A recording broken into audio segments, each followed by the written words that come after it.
So I am getting the live stream going. All right, we are live on the videos. So if anybody actually wants to see what goes on behind the scenes here, you can go check us out, Music Industry City, at YouTube. So youtube.com, Music Industry City, or on Facebook.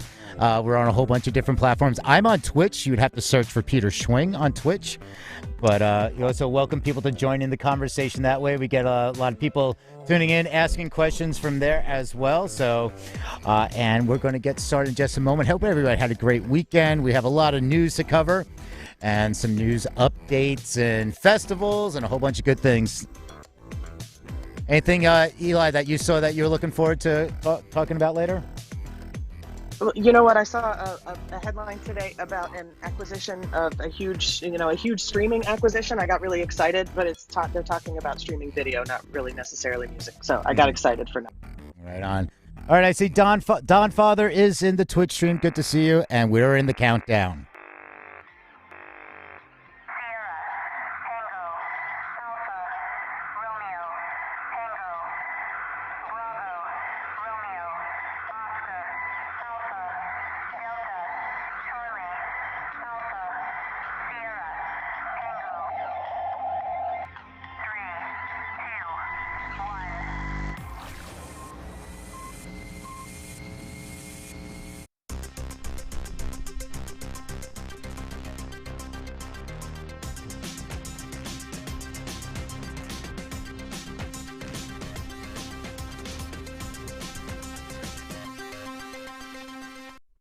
How you doing? Welcome to the Music News Power on the Music Industry City Broadcast Network. And today we are going to talk about Amazon and Apple, Hi-Fi Music, Discord wants to conquer music, festival updates, Eric Clapton on a vaccine safety, Natalie Imbruglia's comeback, plus your daily Spotify update. It's the start of the week. Let's welcome my co-host, Eli Window. And Eli, how you doing? Angela has the day off. How you doing, Eli? I am doing great. Yes, today is Angela Randall's day off, but welcome everybody to the Music News Power Hour, not just on Clubhouse for iOS and Android, but also on streaming platforms all across the World Wide Web. It's good to see you, Peter. We can see each other, and if anybody who's watching us on stream can see us too. It's Hat Day, apparently, here on the Music News Power Hour. So happy Hat Day, everybody. And we want to remind you too that if you are in the Clubhouse room, you can ping your friends into the room by using the plus sign at the bottom. Invite anybody into the Music News Power Hour that you think might enjoy our discussion. Let's go ahead and jump in. What do you say? Right on. Why don't you take it away with this day in history? Sounds great. Today we remember U.S. blues guitarist Johnny Guitar Watson, who died of a heart attack on this day in 1996 while on tour in Yokohama, Japan. According to eyewitness reports, Johnny Guitar Watson collapsed mid-guitar solo. His last words were reportedly, "Ain't that a bitch?" On this date, 2012, Donna Summer, the 1970s pop singer known as the Queen of Disco, died of lung cancer, an illness that she believed she contracted from inhaling toxic particles released after the September 11th terrorist attacks in New York City. In memory. On this day, 2015, rapper Chinks was shot and killed in Queens, New York. The 31-year-old was part of French Montana's Coke Boys group, was riding in a car in the early hours of the morning when another vehicle pulled up and opened fire. He was hit in the torso and in the chest. He later died at a Queens hospital in memory. Moving on, birthdays today. May 17th, 1942, Taj Mahal was born, U.S. multi-instrumentalist, composer of film soundtracks. In the early 60s, he formed the Rising Suns with Ry Cooder, one of the first interracial bands of the period. Taj Mahal, born this day, 1942. Born this day, 1948, Bill Bruford, English drummer. He was the original drummer for the progressive rock group Yes from 1968 to 1972, and then joined King Crimson. He toured as the drummer for Genesis in 1976 and in the UK, and UK in 1978. Born this day, 1948. Born this day, 1960, Simon Fuller, that guy from American Idol. Yes, Simon from American Idol, born this day in 1960. Born this day in 1965, Trent Reznor, American singer, songwriter, record producer, and member of Nine Inch Nails. Happy birthday today from 1970, Jordan Knight, singer from New Kids on the Block, born this day 1970. Born today in 1973, American rock musician, multi-instrumentalist, and record producer Josh Homme, founding and only continuous member of the Queens of the Stone Age. Happy birthday. And finally, birthdays today, born this day 1984, English singer-songwriter Michael David Rosenberg, better known by his stage name Passenger. Happy birthday. On this day in history, in 1963, the first Monterey Folk Festival took place over 3 days in Monterey, California. The festival featured Joan Baez, Bob Dylan, and Peter, Paul, and Mary. The 1967 Monterey Rock Festival is remembered for the first major American appearances by Jimi Hendrix and The Who, as well as the first major public performances of Janis Joplin. On this day, 1969, it was reported that for the first time ever, album sales had overtaken single sales in the UK. 49,184,000 albums were produced during 1968, compared with 49,184,000 records were produced during 1968, compared with 49,161 singles. And so albums were outselling singles on this day, 1969.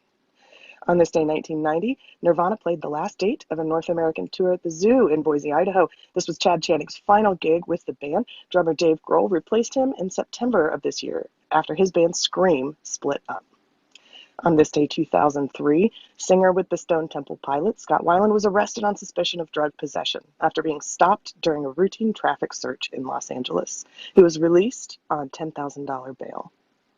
And finally, on this day, 2016, Alanis Morissette sued her former manager for fraud, saying she was robbed of almost $5 million by her former business manager.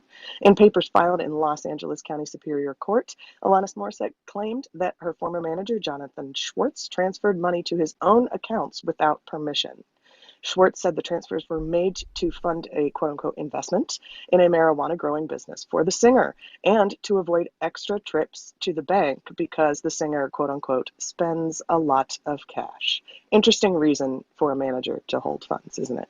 Anyway, that's it for this day in history. Over to you, Peter. Let's hear some amazing headlines for this All one. right. Thank you for that, Eli, and welcome, everybody. How you doing? This is where we scour the World Wide Web for music business news that we think should be open for discussion. I'm going to start that in just a second, but how this works for everybody that's new is we read key sections of the articles, the headlines for the first 20 or 30 minutes, and if you want to react, if you have a comment that you want to make, feel free to raise your hand and jump on the stage. And then for the remainder of the hour, what we do is we invite everybody up for if you want to join the industry roundtable, and that way you can talk about anything of the articles that we covered, or if there's something you feel we missed, you can say, hey, let's talk about this. So it's all up to you. You get to curate the news with us, and if you enjoy this, you want to tune in all our programming, tap the green house and follow the Clubhouse group, or you can register at musicindustrycity.com to get the weekly schedule and updates, including programming outside of Clubhouse. And if you want to follow all the articles at home, you can go to musicindustrycity.com, click on the graphic that says show notes, where we put all of the headlines and the links to all the news articles. And with that being said, let's get into it.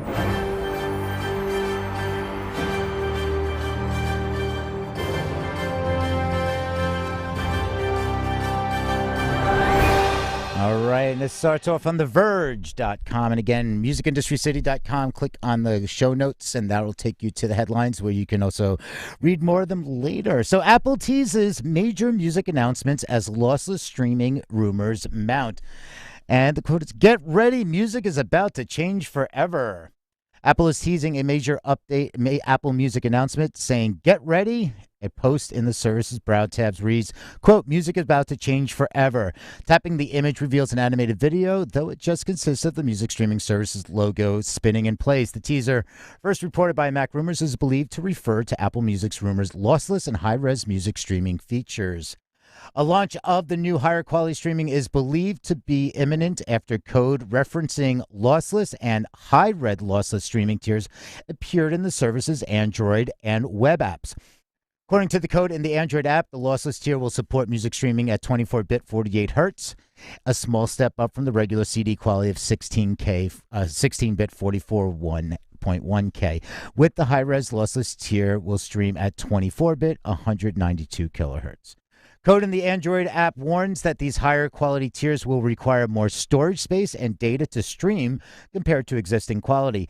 Apple Music's current high quality tier consumes 6 megabytes of data for a 3-minute song, but this could rise to 36 megabytes with lossless and 145 megabytes for high-res lossless.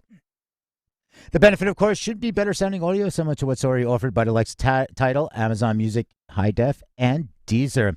Spotify has also announced its own lossless hi-fi tier, which is due to launch later this year, as well as lossless and high-res streaming. Code snippets also include mentions of Dolby Audio and Dolby Atmos. The speculation is that the AirPods' spatial audio features could be used in conjunction with Dolby's surround sound technology. Doesn't say when they should expect an official statement, but rumors suggest an announcement as early as Tuesday. And continuing with that, there was a mention in there of Amazon, and this one is from Billboard. So tying this all together, Amazon Music drops high-def tier to $9.99, shaking up hi-fi streaming market. What's really interesting about this is, Tidal was one of the first ones out there to, say, hey, we'll give you high definition audio, but it's going to cost you. Now Amazon is dropping that price. The competition is heating up. The Billboard article starts off, the price change undercuts competing high fidelity offerings and possibly upcoming plans by Spotify and Apple Music. Amazon's high-fidelity streaming service, Amazon Music HD, is now available to Amazon Music Unlimited subscribers at no extra cost, the company tells Billboard. Amazon Music HD previously cost $14.99 a month or $12.99 for Prime members, while Amazon Music Unlimited, its most popular service option, is $9.99 a month or $7.99 for Prime members. The move is a first in the music industry, where high-fidelity streaming options routinely cost $19.99 a month before Amazon Music HD arrived in September 2019, forcing competitors like Deezer and Qobuz to lower the price of their high-fidelity plans to $14.99. Tidal is still selling its high-fidelity streaming tier for $19.99 a month. Now Amazon is leading the way once again, effectively cutting the price of high-fidelity music in half within 2 years. And Amazon Music Vice President Steve Boom says it's something we've all been wanting to do for a long time. When we launched, we already broke the mold by taking a service that had been $19.99 and really just for the audiophile at that price point, and brought it down to something that was much more mass marketable at $14.99. It goes on in more depth here and it talks about all the codecs. So if you want to check that out, that is on musicindustrycity.com. Click on the show notes graphic and you can follow along in the headlines. All right. With that, let's move over. Let's talk about some live music festivals. Good news as things are starting to open up. We always like to hear this. And again, if anybody wants to have some comments, wants to jump on the stage for any reactions, comments, or get ready for the industry roundtable at the back half of the hour, feel free to raise your hand and we'll bring you on up. All right, this is Live for Live Music. The Peach Music Festival confirms 2021 lineup with Oysterhead, J-Rad, Ty, Hotel and Friends, Remain in Light, and more. So this one is going to be one of the first ones now. The article starts off, the Peach Music Festival has confirmed its lineup for the 2021 event, set to take place at Scranton, Pennsylvania's Montage Mountain from July 1st to the 4th. Making it the first major 4-day music and camping festival of the year. So this one goes on. It talks about the lineup and the lineup's Oysterhead supergroup from Trey Anastasio, Les Claypool, and Stuart Copeland. I mean, that's a great lineup. Anyway, it talks about more that goes on here, and they are going to have a Talking Heads masterpiece, Remain in Light, by performing the album in its entirety. Special guests Jerry Harrison and Adrian Belew. So this is looking like a great lineup, and you can find out all more on that on Live for Live Music. And speaking of more festivals, this one is coming in from Complete Music Update, and we've seen tests going on. We had tests in Barcelona a few months ago that showed they declared that it showed no transmission. 6 people, 2 weeks after the conference, the festival, the concert, sorry about that, is they had like 6 people test positive, and they could declare with 100% accuracy that they did not contract COVID from the concert, and that was with face mask and social distancing protocol. Later on, more recently, was in Liverpool, another 5,000 outdoor festival, and which had no masks and social distancing, and we are waiting for those. Now what we are looking at here is Festival Republic planning 10,000 capacity camping festival as part of government's COVID research program next month. Festival Republic boss Melvin Bent last week revealed plans to stage a mini festival of camping next month as part of the UK government's ongoing events research program, which is testing how to safely get higher capacity events back up and running as COVID regulations relax. The Live Nation division previously staged a big show at Sefton Park in Liverpool as part of that program, while the Circus nightclub also ran a full capacity club night, and last week's Brit Awards were also part of the research initiative. And discussed the planned mini festival during a series of debates on the revival of the live sector that are being hosted by trade magazine IQ. According to the IQ, he said, quote, while the Circus Club shows in the Sefton Park pilot were effectively events that were designed to ensure the enablement of reopening on June 21st, the camping event, because it's 3 or 4 days, will actually be about testing the protocol on how to deal with anyone that might have COVID at the event.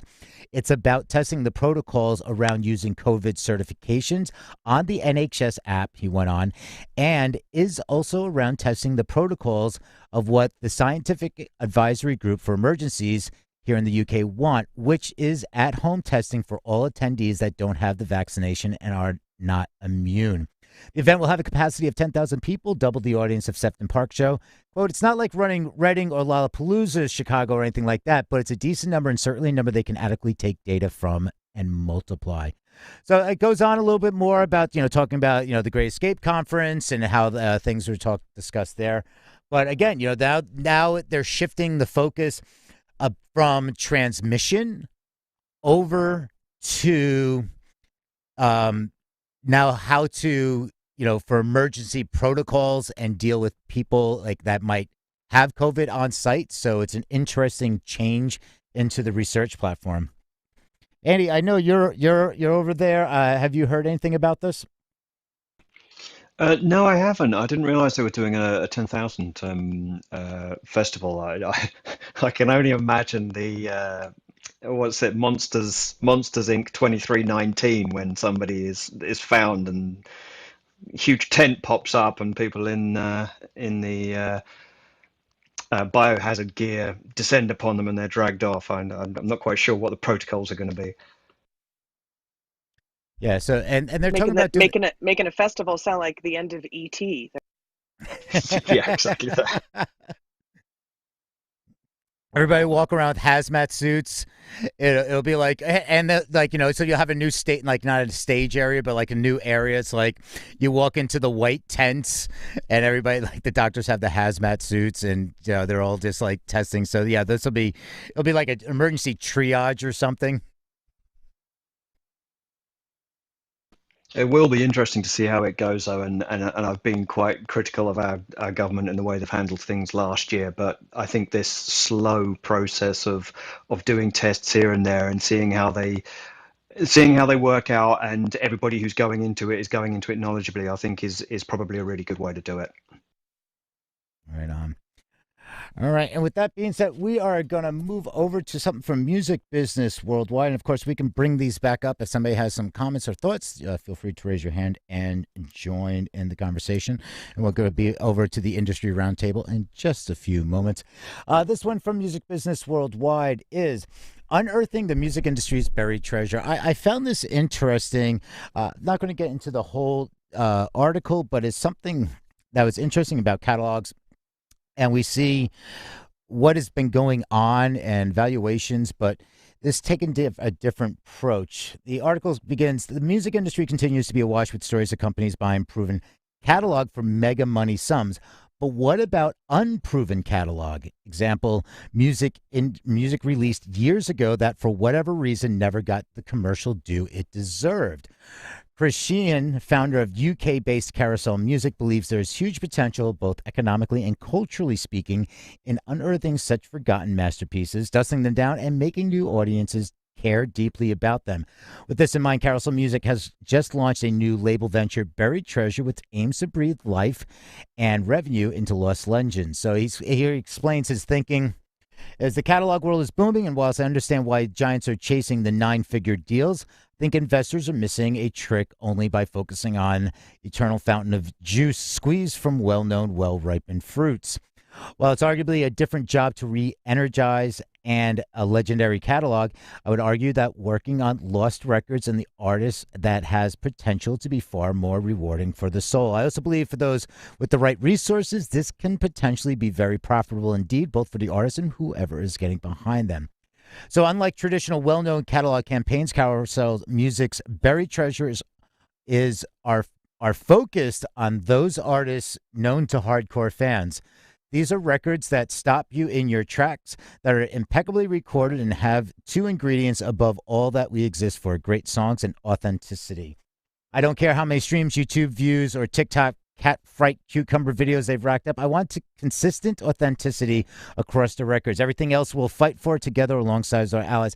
So, it goes on, and it just really is an interesting, this kind of like looking at that, not necessarily like a low-hanging fruit, but kind of like a different branch, where a lot of this happens in a real estate economy, or like investments, like, your AAA or your junk bonds. It's like, investing in different areas and catalogs, and, I like the breathing new life. I mean, if you have a good campaign, there are things that can, help with sync placements, or get different, regenerate and engagement, and remind people of, like, deep cuts. Everybody loves to go into a show, and it's like, ooh, there's a deep cut I haven't heard in a while. So maybe like they're looking at it in that aspect. And I know, Eli, you were talking a little about this earlier. Well, yeah, definitely. It's an interesting notion to think that only tried and true catalogs are going to yield good things or reach out and touch people. And something that I love to always remind myself, and anybody else who will listen to me, I love to always remind myself, these tried and true artists that they're discussing, squeezing good juice from, these tried and true artists in their catalogs were once up and coming. And so it's so important to give credence to all sorts of catalogs when we're looking at these mergers and sales. Yeah, I think, it's a real good way. I mean, you take a catalog, you kind of bundle it up, and I think, it's kind of like, in like an investment fund in a sense, as opposed to like, okay, Bob Dylan's catalog, 200, 300, whatever, they paid for that. Now they have to focus on that particular catalog to get that return on investment. Whereas this is more about, a long-term play, in the sense that you have more opportunities to carry that catalog. It's almost like a limited partnership, in a sense, limited liability partnership of going in on a fund.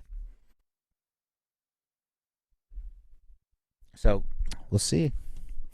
And with that being said, another complete music update. Fantasy label app Fan Label signs deal with Tuned Global for music delivery. All right, and this is the B2B streaming technology called Tune Global has signed a new agreement with fantasy record label app Fan Label. The deal will see Tune Global provide music ingestion, delivery, and rights holder royalty reporting services to the game. The CEO of Fan Label, Jeff Sloan, says timely releases are critical in our industry, and as it directly impacts our user retention and engagement. While we had some challenges in the past, Tune Global has been meeting expected debt timelines, which give us more confidence moving forward. In the short time we have been working with Tune Global, we have found them to be an invaluable partner. We look forward to substantial scale and growth with them. So what this whole thing that they're doing is really interesting. What FanLabel does is it allows users to create and run their own fantasy record label using real world music, including tracks from all three majors who have all equity in the company. Players pick the songs and artists they think they will find success on the charts, earning virtual royalties that can then be used to discount purchases of actual artist merch, gig tickets, and more. I got a kick out of this one. I think this is fun. And I mean, I'd love you have to experiment and see how this works, but I just love it's like that gamification of music because we look at like also being your own DJ. Like there's other platforms and we're going to talk about that a little bit more, but Station Head where you get to be your own DJ and it's like you can take requests from the audience and then there's other ways and you're helping the artist get more plays because it's connecting with Spotify. But the fact of gamifying of like your fantasy football team, but it's your fantasy artist. I don't know why this hasn't been done sooner. Eli, you're shaking your head. It sounds to me like it's almost like a crowdsourced A&R. I can't wait to see what the K-pop fans do with this. I was just mentally building my fantasy, not football team, but my fantasy, just music cloud that I can live in happily for the rest of my life. It makes me happy to think about. Well, also, what about if you have like your fantasy? I mean, it's not so much, but like your fantasy artists, and it's like they go on to form a super group. Like we were just talking about Oysterhead with Les Claypool, Stuart Copeland. It's like it'd be really you could have like your fantasy. You're creating a band. You could have Steven Tyler and Mick Jagger in one group. And I can say that because Angela isn't here today, right? I was just about to say, good thing that Angela is not here. All right, so let's talk a little about tech here. This is from protocol.com. And again, you can check out all the articles, the headlines that we cover on musicindustrycity.com. Click on the show notes graphic. All right, this one is ticketed events, label partnerships, and beat battles. How Discord wants to conquer music. So Discord will start testing paid tickets for live events on its platform this week. All right, it starts off, they basically goes back talking about Travis Scott when he launched his Discord server, saw more than 100,000 signups within hours. It basically unleashed an avalanche. When the rapper tweeted out a link to his new Discord service in late April, he almost broke the community platform to its knees. More than 100,000 users signed up for Scott's server within hours, and chat messages were flying by a dizzying speed. A number of users reported seeing server errors, and Discord's social media team even pleaded in an all-caps tweet, "Please don't crash our app, Mr. Travis Scott." In reality, though, Scott's Discord debut didn't catch the San Francisco-based community by surprise. The Discord's creator team had worked with Scott's people for 48 hours to prepare for the launch of the server, and the company had been working much longer to broaden its scope beyond the core gaming community that made Discord what it is today. Music is a key part of those efforts, and musicians are also expected to be a major driver behind a new feature Discord is starting to test this week, ticketed online events. Most people who don't use Discord still think of it as a chat service for gamers. That's not an accident. The company's logo is a gamepad. And CEO Jason Citron told a group of journalists this week that video games were very much top of mind when he co-founded the company 6 years ago. Since then, Discord has grown beyond games, with 150 million users flocking to the service's 19 million active communities every month to talk about anything and everything. Music was part of that mix early on, and there are countless servers dedicated to individual bands, labels, and music genres. Electronic musicians were at the forefront of embracing Discord as a service to talk to their audience. The hip-hop scenes followed soon after. It goes on to talk more about this and the different types of engaged services and other platforms that the channels and servers. And they say that they are talking to every single major label, management company, and agency. And what this has resulted in a few high-profile partnerships. Discord was also involved in the production of MC Jin and Wyclef Jean's music video against anti-Asian hate that is scheduled to debut this week. German dance DJ DJ Zed launched a remix contest for one of his songs on Discord late in 2020. Lil Yachty released a special Discord sound pack as part of the company's April Fool's promotions last month. So that goes on, and Discord has, they're exploring another revenue opportunity with ticketed events based on stage channels. A feature launched a little over a month ago that has been compared to Clubhouse. The new feature will allow creators to schedule events and sell tickets to them.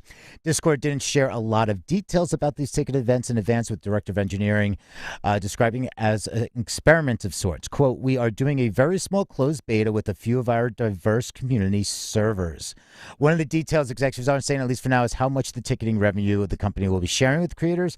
Discord does not yet have a creator program, but one could imagine this to be a first step toward letting creators participate in some of the company's revenue streams.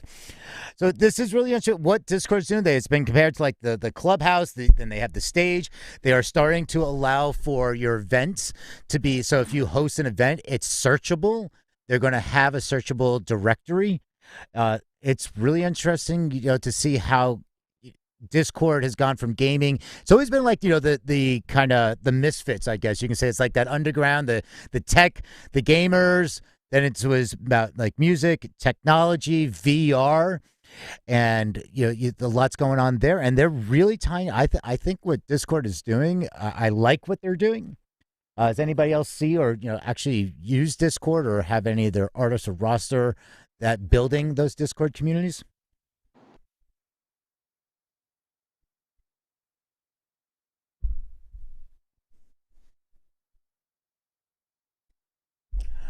Well, since they're talking about the Discord, what they're doing with Clubhouse, as a Clubhouse competitor with some of their audio-driven platform, now we're talking about from the AndroidPolice.com, Clubhouse for Android will soon be available worldwide, and they're sending out more invitations as well. Last week, Clubhouse announced, so this was originally posted like on May 9th, and it has been updated.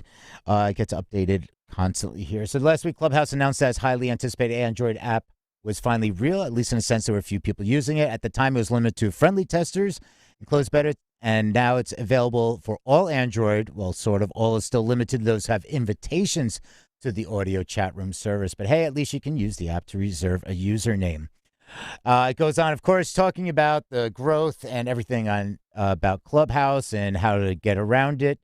But they are expanding worldwide this week. According to a Twitter post from the official Clubhouse account, the service will be available on Android worldwide as of Friday, May 21st.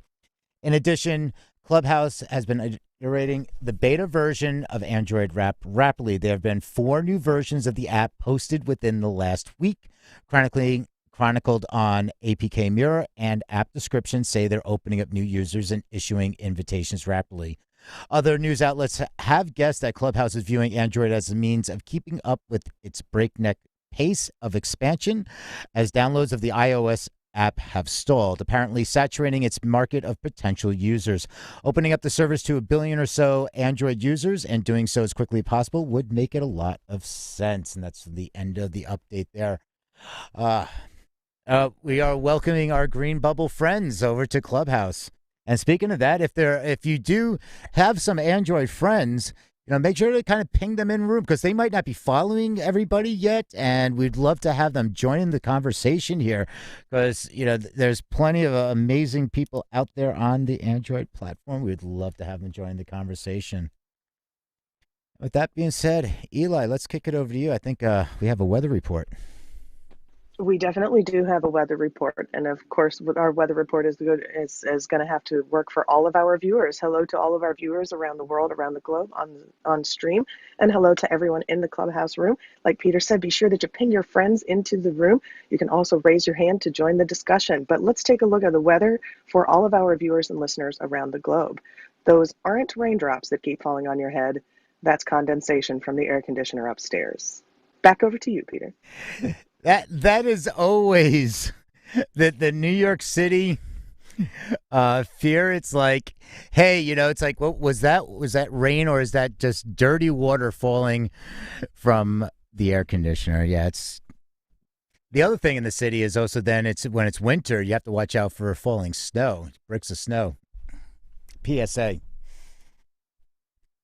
What? Don't blow my weather report for winter. Don't give it all away. Come on now. Come on. I think we'll have plenty of time. All right, so let's talk a little about Eric Clapton and an interesting article here from Consequence.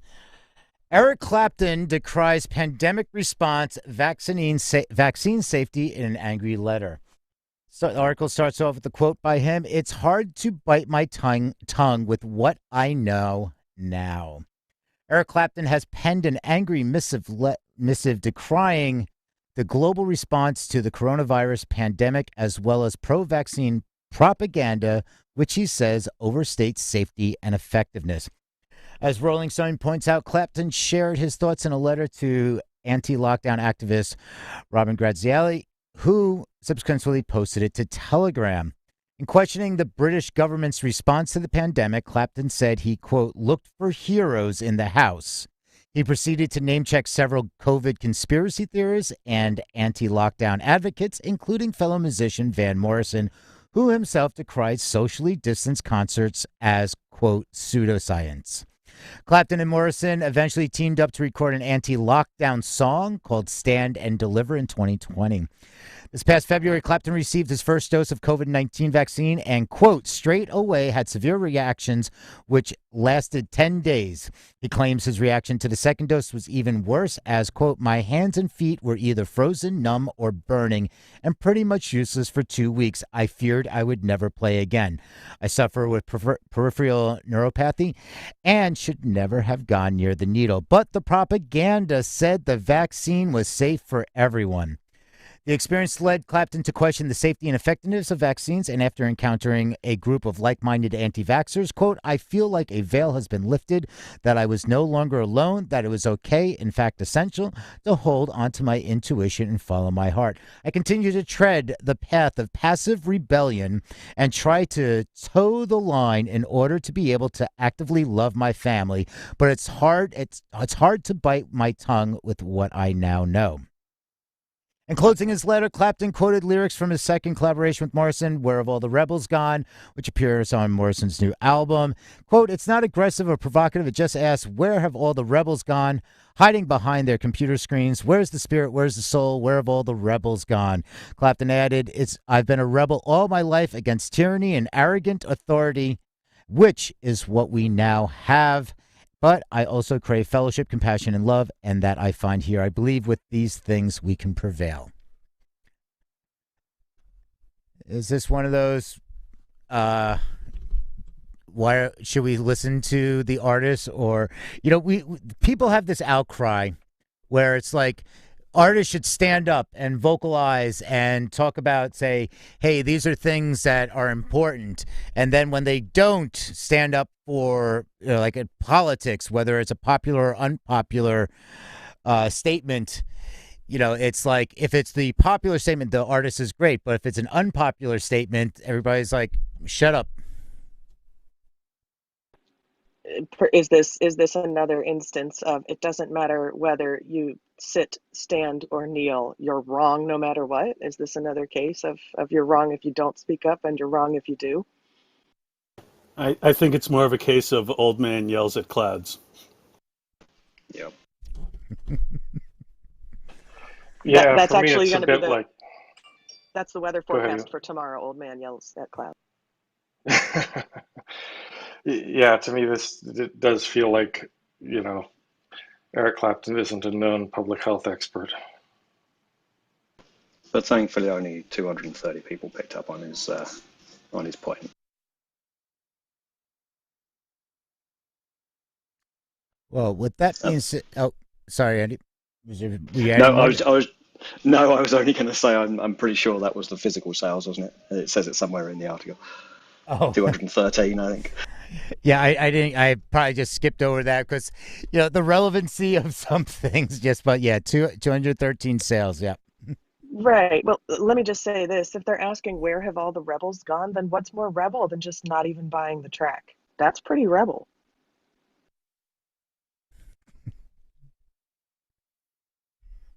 Well, speaking of, one of the things we're going to start doing, and I think Andy, was you that sent me this one?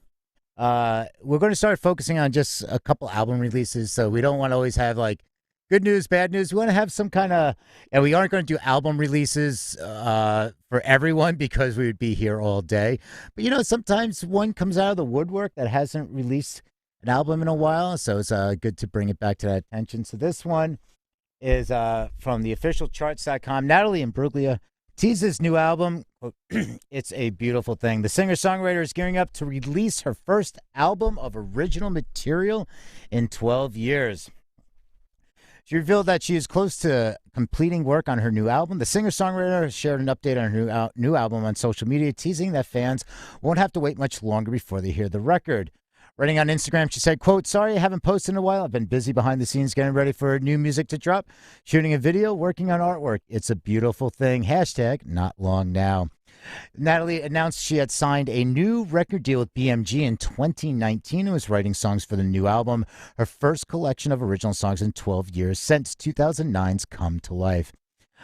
She's tagged songwriter Rachel Ferner in a post. Her credit includes Lil Mix, Craig David, and Steps. Other producers linked to the record include My Riot, Catherine Marks, and Ash Howe, who's also worked with Kylie Minogue. Natalie's new album follows to 2015's Male, which saw her cover tracks by male acts including Daft Punk, Damien Rice, and The Cure. The collection peaked at number 20 on the official albums chart, her fifth top 40 record. It's 24 years since she made her big breakthrough with Torn, which has gone to rack up 1.82 million chart sales in the UK. And she said in 2015, "I made a promise to myself I wasn't going to ever get bitter about that song, but I knew I'd be singing it forever, so I have to stay friends with it forever," and I have. All right, so it's great to see. We haven't had, artists still got it. No, we're looking forward to this one. Yeah, I sent that, Peter, because she came up as one of the one-hit wonders last week. And it kind of made me think of something that I hadn't really thought of, how one-hit wonders are different for each territory. I should have thought of it because I work with artists who are huge in one territory and totally unknown in another one. But I hadn't really thought about it in the context of one-hit wonders, where somebody will have an international song that will do really, really well, and then either revert to their own country or go with whatever country seems to be going well with for them, but not realizing that then to all of those other countries, they'll just appear like a one-hit wonder. Yeah, I think somebody, when we were talking about the One Hit Wonder article last week, somebody also mentioned they were shocked to see Dexy's Midnight Runners was a one-hit wonder. And Absolutely. Yeah, maybe in the U.S., but not in the motherland. Not in the motherland. Yes. All right, and with that, it is Eli's favorite time of the show. The big green dot, it hits the spot. We are moving into some of our final headlines for today's Music News Power Hour, where we discuss music and technology. Don't forget, you can raise your hand to join the discussion in the Clubhouse room. Tap the hand raise button to raise your hand and join the discussion, or tap the plus sign to ping your friends into the Clubhouse room. We welcome our Android users to Clubhouse, but keep in mind that a lot of Android users are not following Music Industry City or Music News Power Hour just yet. So be sure to ping your friends into the room by using the plus sign at the bottom of the screen, or to join the discussion by putting your hands up, raise your hand in the Clubhouse room, or tap in the chat. All right, we are moving into the Spotify spot, and as we wrap our headline reads, we are going to open up the discussion for our industry roundtable. We would love for you to join the discussion and bring up anything that we didn't cover quite enough or at all during our headline read portion of the show, and we'd love to open up the discussion and hear your thoughts on some of the headlines that we discussed today. But first, let's go over to Peter, and let's have our Spotify spot. Right on. And if you've been following along, the Apple versus Spotify, Apple versus Epic and Apple versus Spotify are the two major app store lawsuits that are happening. And this one is from Digital Music News, and Apple responds. They argue that Spotify complaints are business grievances in the hearing. Starts off, Apple says its App Store is not anti-competitive and that Spotify's complaints are just business grievances. Following a hearing, Apple's Chief Compliance Officer, Kyle Andir, has formally written to the U.S. Senate Judiciary Committee's Subcommittee on Competition Policy, Antitrust, and Consumer Rights. The written arguments expand the verbal arguments that Mr. Andir made about the complaints Apple faces from Spotify, Tile, and Match. Quote, I appreciated the opportunity to appear before the subcommittee last month, and I asked that the subcommittee include this letter in the record to ensure there is an accurate reflection of the facts considered, particularly regarding specific allegations made against Apple at the hearing.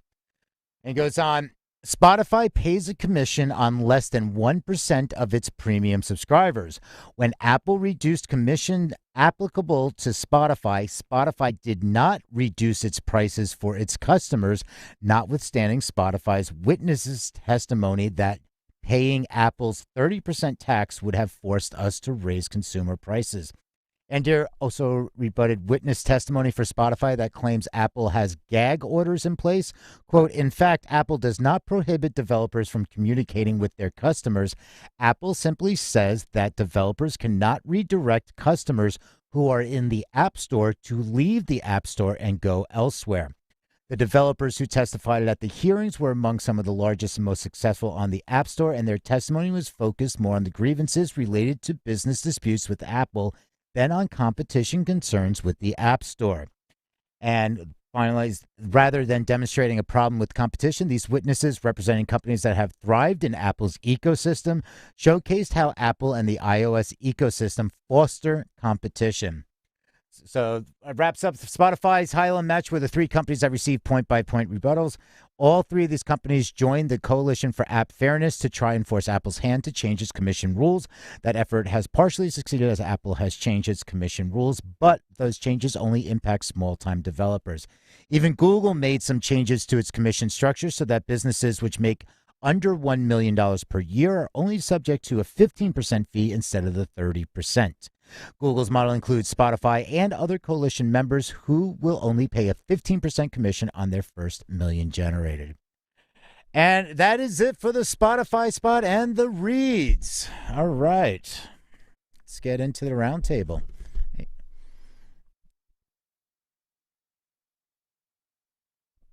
Andy, I would love to hear your thoughts on that last headline. I have some thoughts, but I would love to hear your thoughts on that last headline, Spotify and Apple. Yeah, it's an interesting one, isn't it? That model is kind of interesting. I'm wondering whether that model applies anywhere else. I'm a huge fan of looking at other industries and seeing what works in there, and then and cross-pollinating to get things to work. But as much as I absolutely welcome the idea that smaller businesses are given less of a fee, it's an interesting business model that you're given 15% fee if you're under $1 million, and then 30% fee if you're over $1 million, which basically means the more business you're bringing in, the more fee you actually pay, and it usually goes the other way. So 999,999. Yeah, it kind of there's an element of sort of aiming for a particular golden window where you've got lots and lots of customers, but not too many.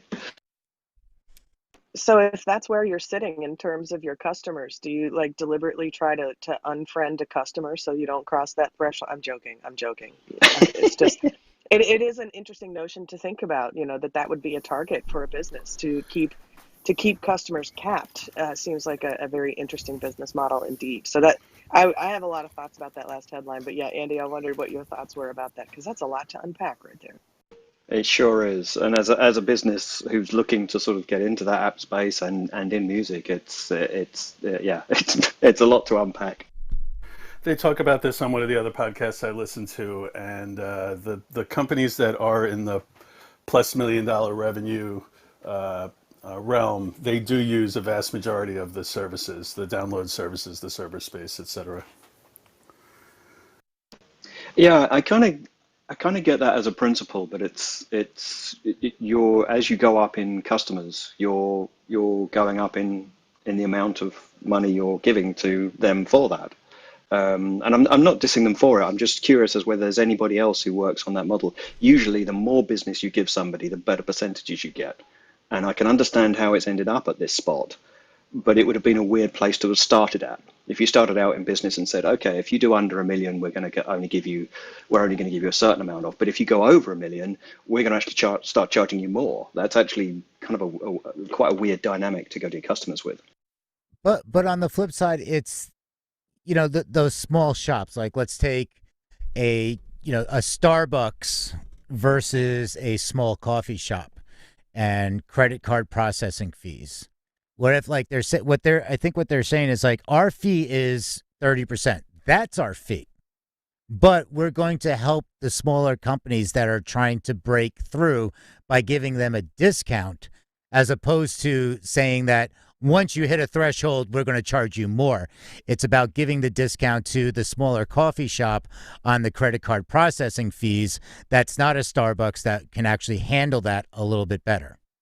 That's exactly how it went down. All the Yep. Everybody was charged 30%, and when they started getting some pushback, they lowered the fees for the sub-$1 million revenue companies.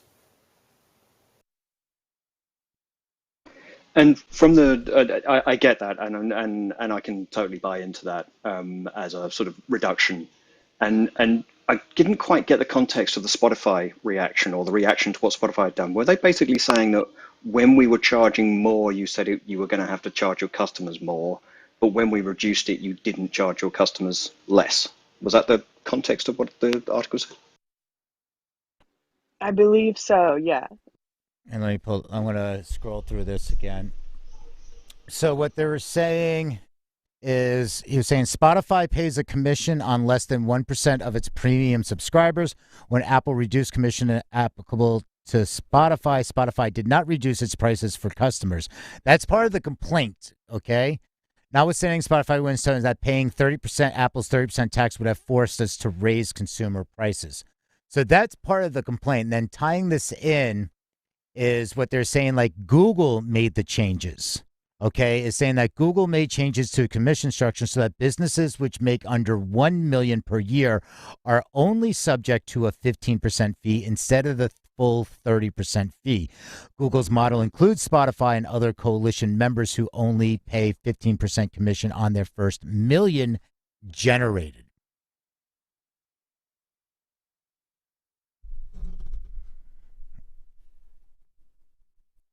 Does that help? Does that help clarify or confuse more?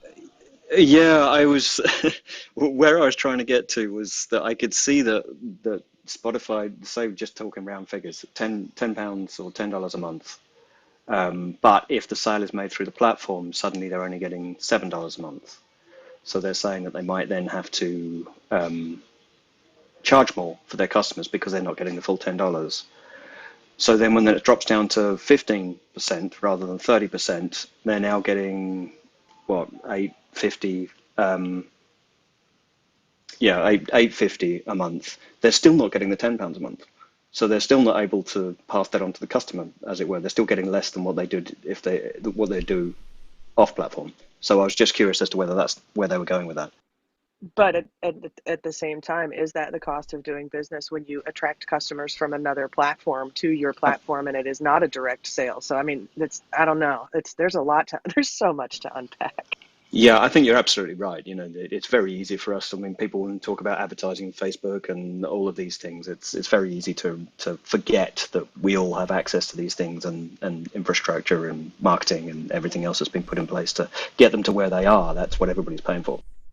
Well, let's not forget that little Facebook announcement that was, I think it was Instagram or on Facebook, where they said if you disconnect the advertising setting, the tracking on iOS, that the line was stated, please help us keep Facebook and Instagram free for you by enabling the ad tracking. And it wasn't a full rollout. It was in there, like they were testing it. But I mean, come on, that test is meant to be leaked. And the fact that people were even saying, like, go ahead, Facebook, start charging people. Go ahead, see what happens, start charging people. I was wondering if you had the klaxon sample there, Peter.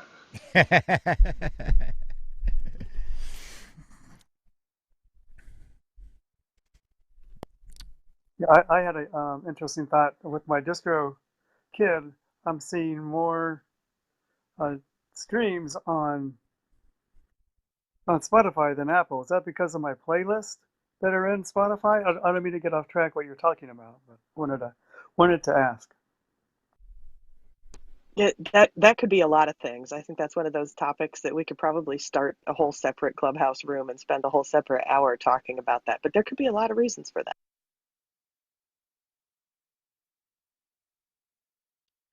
All right. Also, hey Carrie, it's really good to see you. I'm glad you joined us. I know you and I were talking. It's good to see you. Welcome to the room, and welcome everybody. We are moving into the final few moments of today's Music News Power Hour, but we are in our roundtable. Feel free to raise your hand if there's anything we covered today in our headlines that you want to discuss with us, or type a comment into the chat if you're joining us on stream. And hello to all of our viewers around the World Wide Web. Hello, hello. I don't know if it really classifies as a new news story, but you brought me back with the Scott Weiland This Day in History. I was working a STP show at Irving Plaza in 1998, and he got arrested that afternoon in Tompkins Square Park buying heroin. And we were loading in at 2 o'clock. We were loading out at 5 o'clock. That was he was always on the Lower East Side, like Avenue B. I know he got picked up on Avenue B one other time. I mean, it was a shame. I mean, another great singer lost from that era. I mean, we only have Eddie Vedder left from that era. Think about it. That's true. I didn't even think about that until you just said it, but that's true. Yeah. Sad and true.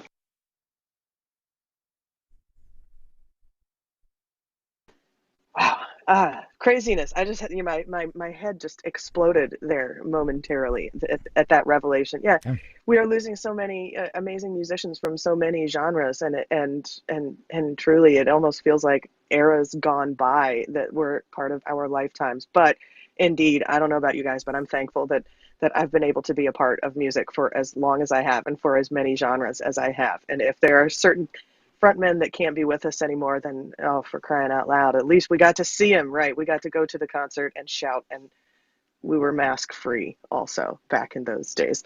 A lot of things are changing. Keep in mind that you can send us articles if there's anything that we missed that you would like for us to cover. We are here from 12 to 1 Eastern each and every weekday, Monday through Friday. So you can send us articles if there's anything that's breaking news that you'd like for us to discuss or bring to the table here.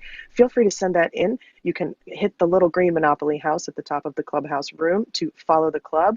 You can go to musicindustrycity.com to learn more about any of the articles that we've read today, and you can send us articles. So if there's anything that we have missed, feel free to send it to us, or you can pop your hand up here in the clubhouse room. As we finish out today, I wanted to say hi to Amanda. I didn't get a chance to say hi to you earlier, Amanda. How are you? And any final thoughts for us as we wrap today? Oh no, is she there? You might have to PTR. I'm not sure. I think we lost her. Sorry about that. Anna, good to see you also. Any final thoughts for us? Welcome to the stage. This is my first time in the newsroom, and I'm really happy to be here. Sometimes it's really gives you like, wow, something is always happening, and I really appreciate your news giving, because it's like impossible to keep in touch with it all on any given time. So thank you. I'll be back. That's all I have to say. I think I also live in a bubble sometimes. I'm like so focused on what I'm doing today and what's happening this moment, but it's really amazing. Thank you so much. It's why we do That's the newsroom. really kind words. Thank you so much, Anna. Thank you. And thanks for joining our discussion today and being in our clubhouse room. Please join us again. And thank you, everybody, for joining our clubhouse conversation today. My name is Eli Window, and thanks so much for hanging out with me and my co-host, Peter Schwing. Over to you, Peter. It's been a Monday. It's been a Monday for sure. Not a manic Monday, just a case of the Monday. So, anyway, we are going to wrap up in just about 60 seconds here. And just for everybody, later on today at 2 p.m. Eastern, we are doing something that's not on Clubhouse. We do something over in the live streaming world, and that is on YouTube, and that is Music Industry City. We also are on Facebook and a bunch of different platforms, and that is the Monday Kickoff Motivate and Create. And that's with the Duke and with Aisha Adamo, and we talk about careers. We talk about, what's going on, some motivation. Dave is always talking about something going on in the industry, a little more different open format conversation.